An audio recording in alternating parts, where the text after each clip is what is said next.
Hello friends, welcome to my YouTube channel. तो आज हम करेंगे जो एसबीआई क्लर्क में 22 तारीख को जो पेपर आया है सेकंड शिफ्ट में, वो हम सॉल्व करेंगे। तो मेनली मैं यहाँ अरिथमेटिक आपको कराती हूँ। तो मैं यहाँ पे बेस्ट से बेस्ट अप्रोच जो मैं यूज़ करती हूँ वो आपको सिखाने वाली हूँ।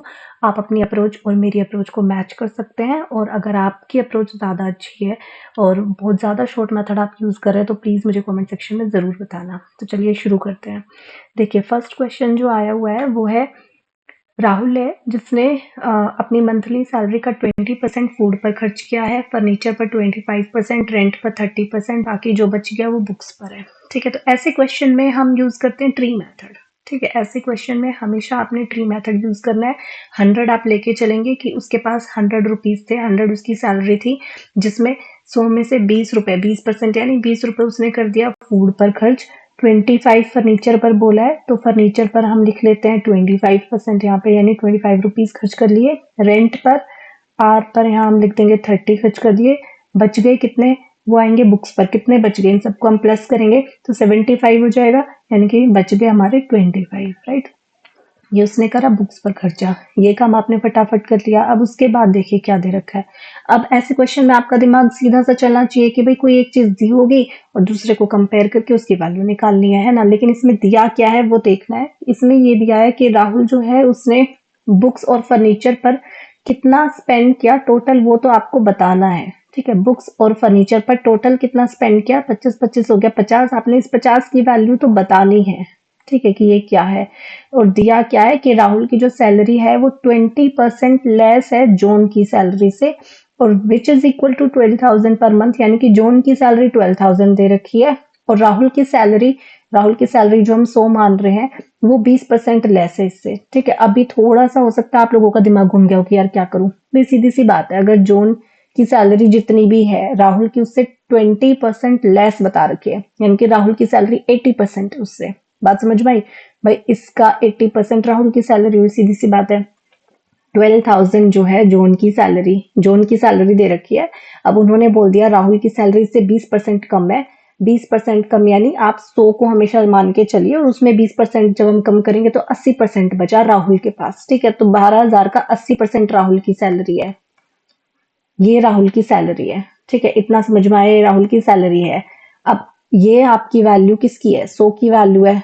तो ये 100 की वैल्यू है, यानी कि मैं इसको डिवाइड करूंगी 100 से, 100 से, और निकालनी हमको 50 की है तो मैं इसको मल्टीप्लाई करूंगी 50 से। सिर्फ आपने इसको सॉल्व करना है। ठीक है, यहाँ ये 2 जीरो से ये 2 जीरो कैंसिल हो जाएंगी, ये वाली 2 जीरो, ये वाली 2 जीरो कैंसिल हो जाएंगी। इनको मल्टीप्लाई करेंगे तो ये आ जाएगा आपका 4800। राइट, 8 पंजे 40 हो गया, 12 चौक 48 हो गया। ठीक है, क्लियर है। चलते हैं नेक्स्ट क्वेश्चन पर। इसमें देखिए आपको क्या दिया हुआ है, ए और बी एक साथ किसी काम को 15 दिन में करते हैं। आप कैसे लिखते हैं, ए प्लस बी करके लिखते हैं और यहाँ 15 लिखते हैं। राइट, फिर बी प्लस सी का दिया हुआ है। ठीक है, बी प्लस सी आपका दिया हुआ है 18। उसके बाद बोला हुआ है ए बी सी तीनों का दिया हुआ है, तो ए प्लस बी प्लस सी, ये आपका तीनों का काम 10 डेज में यहाँ पे कर सकते हैं। ठीक है, ए जो है उसका वेज है 600, आपने बी का वेज बताना है। तो ऐसे क्वेश्चन में पहले क्या करते हैं, एलसीएम लेते हैं। यहाँ पे आ जाएगा आपका 90, तो ये आ जाएगा हमारा 6 पे। ठीक है, 15 को यहाँ 90 को 15 से डिवाइड करना, एक बार 18 से एक बार 10 से। ठीक है, तो यहाँ 6 आ गया, यहाँ हमारा 5 आ गया और यहाँ हमारा 9 आ जाएगा। इतना क्लियर है। ठीक है, अभी देखिए, अब आपने इसमें क्या दिमाग लगाना है। भाई इन्होंने ए का वेज दे रखा है 600, बी का निकालना है। ठीक है, तो सबसे पहला काम आपका क्या होता है, सबकी एफिशिएंसी पता होनी चाहिए आपको। ये तो ए प्लस बी की एफिशिएंसी है 6, ये बी प्लस सी की है। ठीक है, तीनों की है। आपको ए की अलग पता होनी चाहिए, बी की अलग पता होनी चाहिए, सी की अलग पता होनी चाहिए। ठीक है, यही करते हैं ऐसे क्वेश्चंस में हम। तो अब आपने इसमें दिमाग क्या लगाना है, भाई इन्होंने a प्लस बी जो है उसकी टोटल 6 एफिशिएंसी दे रखी है। अगर मैं यहाँ देखूं a प्लस बी है, इसकी अगर 6 एफिशिएंसी हो जाएगी, टोटल 9 लाने के लिए c को कितना करना पड़ेगा, 3 करना पड़ेगा। 6 और 3 हो गए ना 9, तो आपको पता लग गया कि c की एफिशिएंसी तो है 3। ठीक है, अब अगर मैं यहाँ पुट कर लूं c की एफिशिएंसी अगर मैं 3 है, टोटल 5 लाना है, तो इसका मतलब b की कितनी निकल के आएगी, 2 निकल के आएगी एफिशिएंसी, तभी तो 3 और 2 मिलके 5 बनेंगे। तो हमें बी की भी एफिशिएंसी पता लग गई, कितनी है 2। ठीक है, अब अगर बी की एफिशिएंसी 2 है, 2 यहाँ पुट कर लो, टोटल ए और बी की 6 एफिशिएंसी है, जिसमें से 2 बी की हो गई, तो ए की एफिशिएंसी कितनी हो गई 4। ठीक है, क्लियर है। तो आपको ए की भी एफिशिएंसी पता चल गई। आपने सिर्फ कंपेयर किया, ऐसे थोड़ा सा दिमाग लगाया कि अरे इन दोनों की मिला के एफिशिएंसी ये थी, a प्लस बी की 6 थी, तो यहाँ पे तीनों की अगर 9 है, a प्लस बी अकेला इन दोनों को मिला के 6 एफिशिएंसी बन रही है, तो इसकी 3 बनेगी। ठीक है, ऐसे करके आपने कंपेयर करके सबकी एफिशिएंसी निकाल ली। आपको मेन तो यहाँ a और b से ही मतलब था कि क्योंकि a और b के ही बारे में पूछा हुआ है। ठीक है, अब इन्होंने कहा है कि a जो है उसका वेज 600 है, तो जो a की एफिशिएंसी है 4, आपने उसको कंपेयर करना है 600 से। ठीक है, जो 4 है उसको आपने कंपेयर किया 600 से। आपने बी का वेज निकालना है और बी की एफिशिएंसी 2 है, तो आपने इस 2 की वैल्यू निकालनी है। ठीक है, तो ये इसको कैंसिल करेगा और ये इसको कैंसिल करेगा, तो आंसर आ जाएगा आपका 300। क्लियर है? चलते हैं नेक्स्ट क्वेश्चन पर।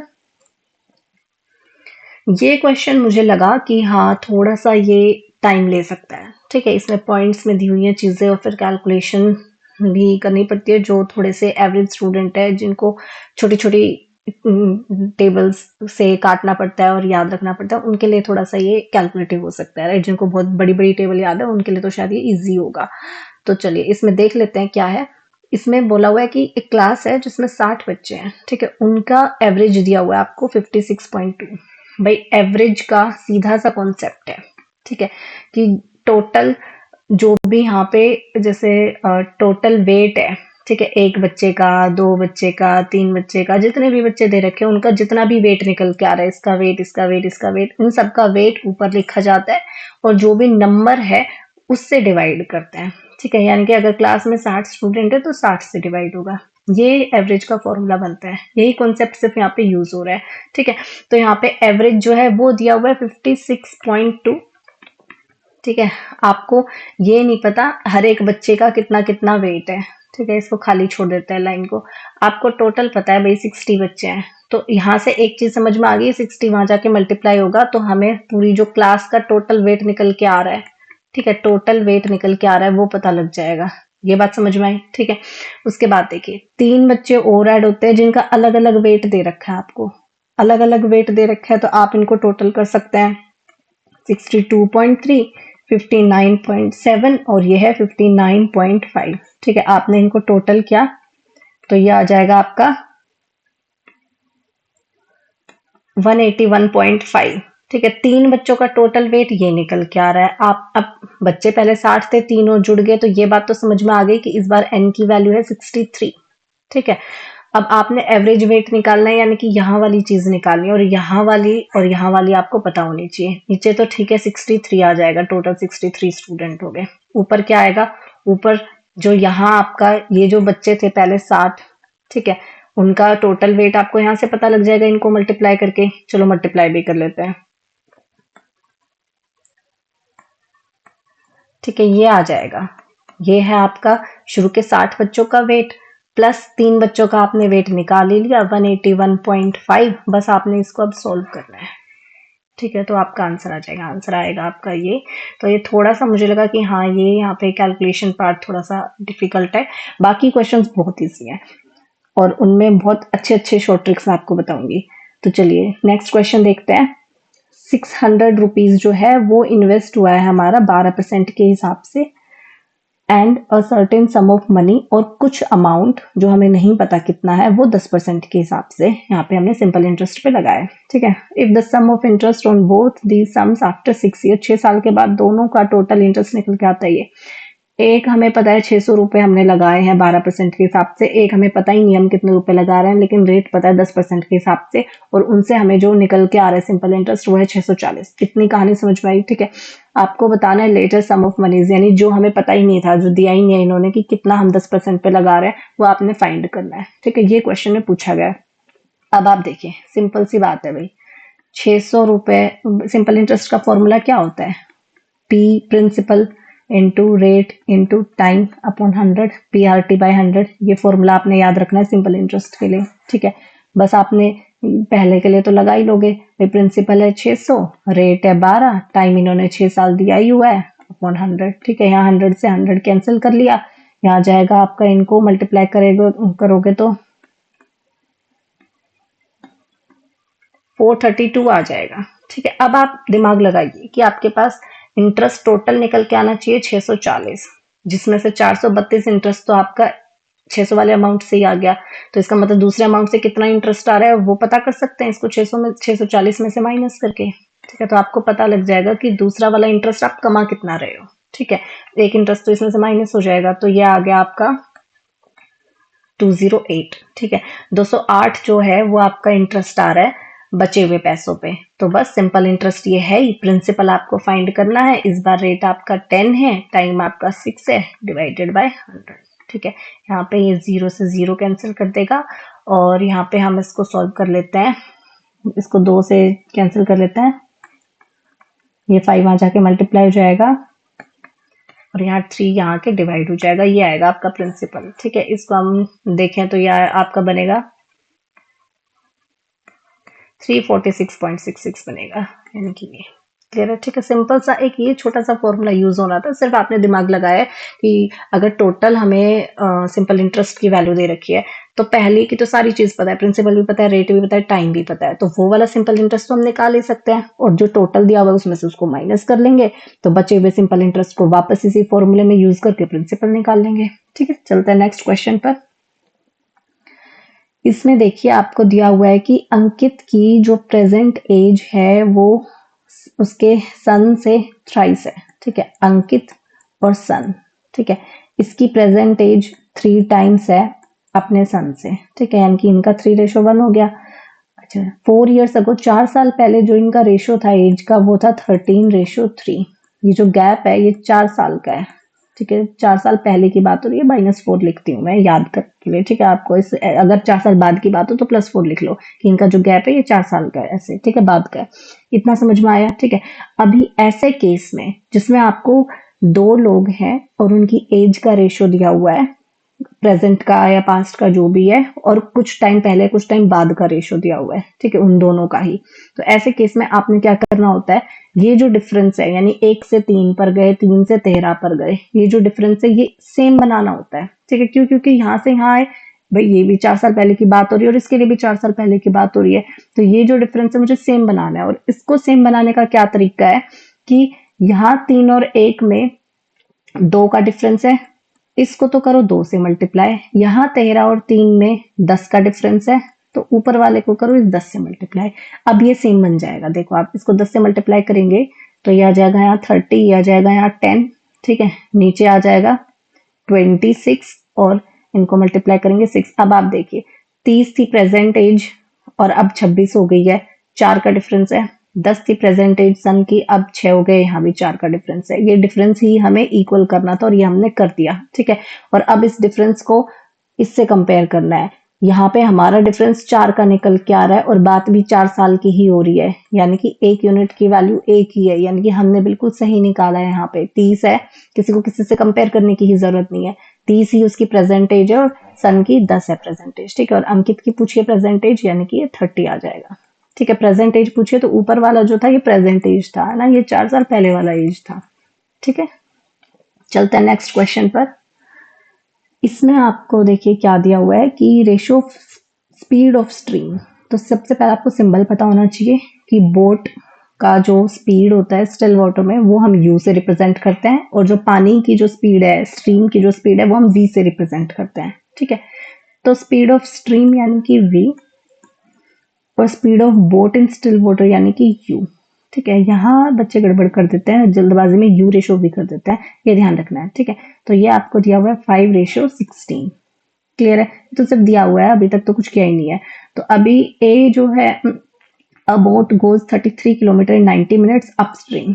बोट जो है अपस्ट्रीम की बात हो रही है। अब सीधा सा आपका दिमाग चलना चाहिए कि फटाफट अपस्ट्रीम देख लेते हो। यू माइनस वी होता है, यानी कि 16 में से 5 को माइनस करना है, यानी कि ये आ गया 11। ठीक है, अब इनके साथ आप क्या लगा लो, एक्स लगा लो। ठीक है, रेशो में है ना, तो आप ये मान के चलोगे v 5x है और u जो है वो 16x है। राइट, तो अभी ये आ गया 11x अपस्ट्रीम आ गया, सीधी सी बात है। यहाँ आपको 33 किलोमीटर दिए हुए हैं और 90 मिनट्स दी हुई है। ऊपर क्या होता है, ऊपर डिस्टेंस होता है, नीचे टाइम होता है। ठीक है, 33 किलोमीटर अपॉन ये टाइम हो गया। तो यहाँ पे आप इसको कैंसिल करोगे, ये 3 पे गया, और इसको कैंसिल करोगे तो नीचे आ जाएगा आपका 30। राइट, तो ये 1/30 आ गई एक्स की वैल्यू। ठीक है, x की वैल्यू आ जाएगी आपकी 1/30। अभी देखिए, अभी आपको दिया हुआ है कि आपने टाइम निकालना है, यानी कि ये टाइम निकालना है, और डाउनस्ट्रीम के केस की बात हो रही है। डाउनस्ट्रीम के केस में स्पीड जो है वो u प्लस वी करके निकलेगी, यानी इन दोनों को प्लस करूंगी तो 21x लिखा जाएगा। डिस्टेंस आपका 35 दिया हुआ है और टाइम आपने निकालना है, और x की वैल्यू आपकी 1/30 है, तो x की जगह हम पुट कर लेते हैं 1/30। बस आपने इसको सॉल्व किया, t आ जाएगा आपका। ठीक है, ये आपका हो जाएगा, 7 से हम इसको कैंसिल कर सकते हैं, ये 3 इसको कर देगा, ये वहां जाके मल्टीप्लाई हो जाएगा, ये साइड जाएगा, तो 50 आपका आंसर आ गया। कितना सिंपल सा क्वेश्चन था। ठीक है, देखने में अटपटा सा लग रहा है कि पता नहीं क्या होगा यार, एक्स लगेगा और ये चीजें कॉम्प्लिकेट हो जाएगी, लेकिन कुछ भी नहीं हुआ। सिर्फ यू वी का रेशो दिया हुआ था, यानी कि एक तरह से यू और वी ही दिए हुए हैं, वहां से एक बार अपस्ट्रीम का फॉर्मूला लगाया, एक बार डाउनस्ट्रीम का फॉर्मूला लगाया। चलते हैं नेक्स्ट पर। इसमें देखिए आपको दिया हुआ है वैभव और आशीष, दो लोग हैं, एक बिजनेस में इतना इतना रुपए इन्वेस्ट कर रहे हैं। ठीक है, वैभव और आशीष। जब ऐसे केस में आप देख लो भाई, इसमें भी 3 जीरो है, इसमें भी 3 जीरो, 3 जीरो तो डायरेक्ट हटा ही दो, लिखने की जरूरत ही नहीं है। यहाँ 32 लिख दो, यहाँ 20 लिख दो। ठीक है, अभी ये जो है वैभव, ये x मंथ के लिए इन्वेस्ट कर रहा है, तो इसको मल्टीप्लाई कर दिया x से। ठीक है, और आशीष जो है 6 महीने के बाद आ रहा है, तो इसको मल्टीप्लाई कर दिया x माइनस 6 से। ठीक है भाई, ऐसे केस में क्या होता है फॉर्मूला, जो हमारा इन्वेस्टमेंट प्रॉफिट वाला ये जो टॉपिक है, इसमें जो फॉर्मूला होता है वो इन्वेस्टमेंट इनटू टाइम होता है। प्रॉफिट जो है P is equal to I T, investment into time, right. Invest किया 32 और टाइम जो है उसका x दे रखा है, इसने इन्वेस्ट किया 20 और टाइम जो है इसका इसका पता नहीं, लेकिन इससे 6 महीने बाद आया है, तो इससे इसका जो टाइम है वो इससे 6 महीने कम बनेगा। ठीक है, तो x माइनस 6 लिखेंगे। इतना समझ में आया। अभी आपको प्रॉफिट का रेशियो दिया हुआ है, तो जो प्रॉफिट का रेशियो है वो यहाँ इसको डिवाइड कर देगा, ऐसे लिखा जाता है। ठीक है, प्रॉफिट का रेशियो दे रखा है, तो इसको यहाँ डिवाइड में लिख दो कि 12:5 हो गया। इतना क्लियर है, सिर्फ आपने इसको सॉल्व करना है, आंसर आ जाएगा। ठीक है, यहाँ आ जाएगा आपका 4 पे कैंसिल हो जाएगा, ये इसको 8 पे करेगा, ये इसको 2/3 हो गया, 3 उस तरफ जाके मल्टीप्लाई होगा, 2 इस x से मल्टीप्लाई होगा, यहाँ आ गया 2x, इनको इक्वल पुट करो एक दूसरे के। ठीक है, रेशो हटा के यहाँ 3 इससे मल्टीप्लाई होगा तो 3x, और 6 से मल्टीप्लाई होगा तो 18। ठीक है, 18 उस तरफ जाएगा तो साइन प्लस का हो जाएगा, 2x इस तरफ आएगा साइन माइनस का हो जाएगा, और 3x में से 2x माइनस किया तो सिर्फ x बचेगा, तो x की वैल्यू ही फाइंड करनी थी जो है 18। ठीक है, सिंपल सा था, सिर्फ एक ये छोटा सा कॉन्सेप्ट आपको पता होना चाहिए, और ये पता होना चाहिए अगर प्रॉफिट का रेशियो दे रखा है तो उसको हम ऐसे डिवाइड में लिख सकते हैं। ठीक है, चलते हैं नेक्स्ट क्वेश्चन पर। देखिए, ये अच्छा क्वेश्चन है, इसमें देखने में लगता है कि पता नहीं कैसे सॉल्व होगा, लेकिन ये बहुत सिंपल तरीका है इसका सॉल्व करने का। इसमें देखिए आपको डिफरेंस दे रखा है मार्क प्राइस और कॉस्ट प्राइस का, वो 50% ऑफ सेलिंग प्राइस है, ये चीज दे रखी है। अब आप लिखिए मार्क प्राइस और कॉस्ट प्राइस का डिफरेंस एमपी माइनस सीपी। भाई ऐसे लिखूंगी, मार्क प्राइस ज्यादा ही होगा, जितना भी कॉस्ट प्राइस है उससे तो ज्यादा ही होगा, उससे ज्यादा ही बढ़ा के लिख रहे हैं हम उस आर्टिकल पर उसकी वैल्यू। ठीक है, तो मार्क प्राइस बड़ा होगा तो इसलिए एमपी पहले लिखा जाएगा, एमपी माइनस सीपी। अच्छा, और ये दूसरा जो है ये सेलिंग प्राइस है। ठीक है, तो ये 50% ऑफ सेलिंग प्राइस है, आधा है उसका, यानी कि अगर ये 2 है तो ये 1 है। ठीक है, इतना समझ में आया, या मैं दूसरे तरीके से आपको बता देती हूँ अगर ये चीज नहीं समझ में आती कि कैसे लिखते हैं। भाई ये इन दो की बात हो रही है। ठीक है, मार्क प्राइस और कॉस्ट प्राइस का जो डिफरेंस है वो 50% है, 50% है सेलिंग प्राइस के, ऐसे लिखेंगे। ठीक है, तो ये कैंसिल आउट करके ये 1/2 लिखा जाएगा। ठीक है, समझ में आया, तो इसको ऐसे लिख लेते हैं, चलो ऊपर वाली ये चीज भूल जाते हैं। ठीक है, ऐसे लिख लिया, डिफरेंस जो है मार्क प्राइस और कॉस्ट प्राइस का, ये सेलिंग प्राइस का, ये 50% है। अच्छा, अब डिस्काउंट परसेंटेज 20% दे रखी है। डिस्काउंट किसके रिस्पेक्ट में निकलता है, मार्क प्राइस के रिस्पेक्ट में निकलता है। ठीक है, 20% का मतलब 1/5, इतना समझ में आया। ठीक है, जो डिस्काउंट है, मार्क प्राइस अगर 5 है तो उसमें से 1 का डिस्काउंट दे दिया। दूसरी चीज ये दे रखी है, ये 2 चीज आपको दे रखी है क्वेश्चन में ही। ठीक है, ये डिफरेंस और एसपी का रेशो, डिस्काउंट और एमपी का रेशो। ठीक है, ये दिया हुआ है। अब आप एक चीज सोचिए कि मार्क प्राइस है, कोई चीज 5 की है, ठीक है, उस पर 1 रुपए का डिस्काउंट दे दिया तो वो चीज कितने की बिकी, 4 की, यानी कि सेलिंग प्राइस 4 है। यहाँ अगर सेलिंग प्राइस देखो 2 है, तो क्यों ना मैं सेलिंग प्राइस को सेम बना लूं। सेम कैसे बनाएंगे, इसको 2 से मल्टीप्लाई कर देंगे ऊपर और नीचे, तो ऊपर आ जाएगा 2, नीचे आ जाएगा 4। ठीक है, अब यहाँ से भी सेलिंग प्राइस 4 निकल के आ रहा है और यहाँ से भी सेलिंग प्राइस 4 ही निकल के आ रहा है, यानी कि अब हम चीजें यहाँ से आराम से निकाल सकते हैं, दोनों हमने सेम बना लिया है। ठीक है, हमने रेशियो निकालना है मार्क प्राइस और कोस्ट प्राइस का। ठीक है, अब मार्क प्राइस तो 5 हम यूज कर सकते हैं। ठीक है, मार्क प्राइस को तो 5 यूज कर लेते हैं। कोस्ट प्राइस कितना बनेगा? अगर मार्क प्राइस 5 है, पीछे भी अभी एक ऐसा ही क्वेश्चन क्या था टाइम वर्क वाले कॉन्सेप्ट में कि ये 5 है, आंसर लेके आना है, इन दोनों का डिफरेंस 2 आ रहा है। डिफरेंस 2 कब आएगा? जब ये 3 होगा। 5 में से 3 गया तभी तो 2 आएगा। ठीक है, तो यानी कि कोस्ट प्राइस को मैं क्या लिख सकती हूँ? 3। तो जो यही रेशो हमें फाइंड करना था मार्क प्राइस और कोस्ट प्राइस का, ये है 5:3। ठीक है, देखने में बड़ा अजीब सा क्वेश्चन था और देखो कितने सिंपल से कॉन्सेप्ट को यूज करके हमने इसे सॉल्व कर लिया। ठीक है, चलते हैं नेक्स्ट क्वेश्चन पर। इसमें देखिए ये भी बहुत आसान सा क्वेश्चन है कि वाटर और मिल्क जो है उसका रेशियो आपको दिया हुआ है, आपने लिखा वाटर और मिल्क, ये दिया हुआ है 6:7। ठीक है, 15 लीटर आपने इसमें मिल्क ऐड किया और फिर रेशियो जो है वो ये बन गया 3:5। आपने मिल्क ऐड किया है, ठीक है, ये और ऐड किया है। ऐसे केस में क्या करते हैं, जो चीज ऐड नहीं हो रही है, पानी आप ऐड नहीं कर रहे हो, तो इसका मतलब पानी को हम सेम ही रखेंगे। अगर ये 6 है तो इसको भी 6 ही बनाएंगे किसी ना किसी चीज से मल्टीप्लाई करके, ताकि पानी चेंज ही ना हो। ठीक है, क्योंकि मिल्क चेंज होना चाहिए, पानी सेम रहना चाहिए। तो यहाँ पे इसको 2 से मल्टीप्लाई कर लूँ तो ये बन जाएगा, ऊपर वाला रेशियो है 6:7, नीचे आ जाएगा 6:10, है ना। अब वाटर तो सेम है ही, मिल्क चेंज हुआ है सिर्फ। ठीक है, तो अब आपने ऐड किया है 15 लीटर मिल्क और यहाँ मैं देखूं 7 से कोई चीज आ रही है 10, इसका मतलब आपने क्या ऐड किया है? 3 यूनिट, है ना। तो इस 3 यूनिट की वैल्यू दे रखी है इन्होंने 15। ठीक है, जो आप ऐड कर रहे हो, आप ऐड कर रहे हो 3 यूनिट और इनके हिसाब से ऐड करो 15 लीटर, तो इसका मतलब इस 3 यूनिट की वैल्यू है 15। और आपने निकालनी किसकी है? What is the value of x, और एक्स था हमारा शुरू वाला मिक्सचर। शुरू वाला मिक्सचर जो है यानी कि 6 + 7 यानी कि 13। ठीक है, तो ये आपका एक्स है, इसकी वैल्यू आपने फाइंड करनी है, ये आ जाएगा आपका 65। क्लियर है, चलते हैं नेक्स्ट क्वेश्चन पर। एक विलेज है, अच्छा ये भी बहुत सिंपल सा है और देखो देखने में इतना बड़ा सा खतरनाक सा क्वेश्चन लग रहा है, बहुत ही सिंपल है। इसमें लिटरेट और इलिटरेट की बात हो रही है। ठीक है, उसका रेशियो दिया हुआ है, एक गांव में है 4:1 है इनका। ठीक है, अब ये जो है लिटरेट कैटेगरी भी मेल और फीमेल में डिवाइड हो रही है, इलिटरेट कैटेगरी भी मेल और फीमेल में डिवाइड हो रही है। ठीक है, देख लेते हैं जल्दी से कि लिटरेट जो है वो मेल 70% है, मेल 70% है, इसका मतलब ये 30% हुए। ठीक है, इलिटरेट में 20% आर फीमेल्स, इलिटरेट में फीमेल्स 20% है, इसका मतलब मेल्स हुए 80%। इतनी चीज क्लियर है। ठीक है, सिर्फ आपने लिखा है अभी। अब इन्होंने दिया है टोटल नंबर ऑफ फीमेल्स दिए हैं विलेज में 56 है। ठीक है, अब देखो आप क्या करो, आप करो कि सीधा सा है, यहाँ पे आप मान लो ये परसेंटेज में है पहली चीज तो। ठीक है, आप इनको 2 0 बढ़ा दो इनमें, ताकि आप फटाफट इनकी वैल्यू अपने तरीके से निकाल सको। ठीक है, और फिर उस वैल्यू को कंपेयर करके दूसरी वैल्यू तो निकाली जा ही सकती है। तो यहाँ पे आपने 2 0 बढ़ा ली। अगर मैं 70% की बात करूं तो जैसे 70% कैसे निकालूंगी 400 का? भाई 70% का मतलब 70/100, 400 का निकालना है तो मल्टीप्लाई 400, 2 0 से 2 0 कैंसिल हो जाएगी, तो यह आ जाएगा आपका 280। ठीक है, सेम यहाँ पे करेंगे तो यह आ जाएगा आपका 120। यहाँ पे करेंगे 100 से 100 कैंसिल हो गया, ये तो 80 है ही, और यहाँ भी 100 से 100 कैंसिल हो गया तो ये 20 ही आएगा। ठीक है, आपके ये वैल्यू आ जाएंगी इनकी।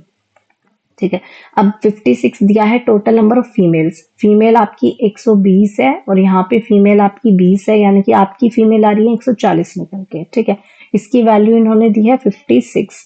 Total number of males and females बताना है गांव में, यानी कि आपको पूरे गांव की ही पॉपुलेशन बतानी है, जो है 400 + 100 यानी कि 500 की वैल्यू बतानी है आपने तो। ठीक है, 1 0 से 1 0 कैंसिल हो गया, ये 4 पे गया और ये इसको मल्टीप्लाई करेंगे तो ये आ जाएगा आपका 200। ठीक है, क्लियर है। तो देखो कितनी आसानी से निकल गया इस ट्री मेथड से। जो भी आपको रेशियो दिया हुआ है आप उसमें अपनी मर्जी से 2 0 बढ़ाओ, 4 0 बढ़ाओ, कितनी बढ़ाओ। ठीक है, सिर्फ आपने उस वैल्यू को कंपेयर करके दूसरी वैल्यू निकालनी होती है, तो आप उतनी 0 बढ़ा लो जितने में आपसे आसानी से कट ऑफ की चीजें कैलकुलेशन बहुत इजी हो जाए। ठीक है, चलते हैं नेक्स्ट पर। इसमें देखिए लेंथ और ब्रेथ जो है रेक्टेंगल का, उनका सम जो है वो सर्कल के डायमीटर के इक्वल है। तो देखिए आपका ये रेक्टेंगल है, इसका ये लेंथ होती है, ये ब्रेथ होती है और ये एक सर्कल है, ठीक है, ये सर्कल का डायमीटर हो गया विच इज 56 यानी कि डायमीटर तो दे दिया 56 और इन दोनों का सम जब मैं करूंगी L प्लस बी वो आपको किसके इक्वल दिया है, इनका सम इसके डायमीटर के इक्वल है यानी कि L प्लस बी की वैल्यू आपको दी है 56, ये तो दिया है क्वेश्चन में। पूछा क्या है, ratio between circumference of circle, circle की जो सरकमफ्रेंस है, सरकमफ्रेंस का फॉर्मूला 2πr, ठीक है, इसका रेशियो निकालना है पेरीमीटर ऑफ रेक्टेंगल से, पेरीमीटर का formula 2 into L plus B, ये आपने फाइंड करना है। सिंपल सा क्वेश्चन है, 2 इंटू पाई की वैल्यू हो गई 22/7, आर रेडियस, डायमीटर 56 है तो रेडियस क्या होता है, डायमीटर का हाफ होता है यानी 56/2, ठीक है। Ratio 2 into L plus B आपको दिया हुआ है ही 56, दोनों तरफ 56 कैंसिल हो जाएगा, ठीक है, दोनों तरफ 2 कैंसिल हो जाएगा, ये वाला 2 इसको कैंसिल कर देगा, यहाँ बच गया 11, नीचे है 7 जो उस तरफ चला जाएगा तो रेशो आ गया आपका 11:7। कितना सिंपल था, ठीक है। चलते हैं नेक्स्ट क्वेश्चन पर। इसमें देखिए, ए बस is travelling at a speed of 25 kilometre per hour, 25 की स्पीड है एक बस की, 10 घंटे ले रही है to cover a distance from point A to B, यहाँ पे जाने के लिए बस 25 की स्पीड से जा रही है और 10 घंटे ले रही है, ठीक है। अगर उसकी स्पीड को इंक्रीज कर दे 100% से तो टाइम जो है वो कितना आएगा, ठीक है।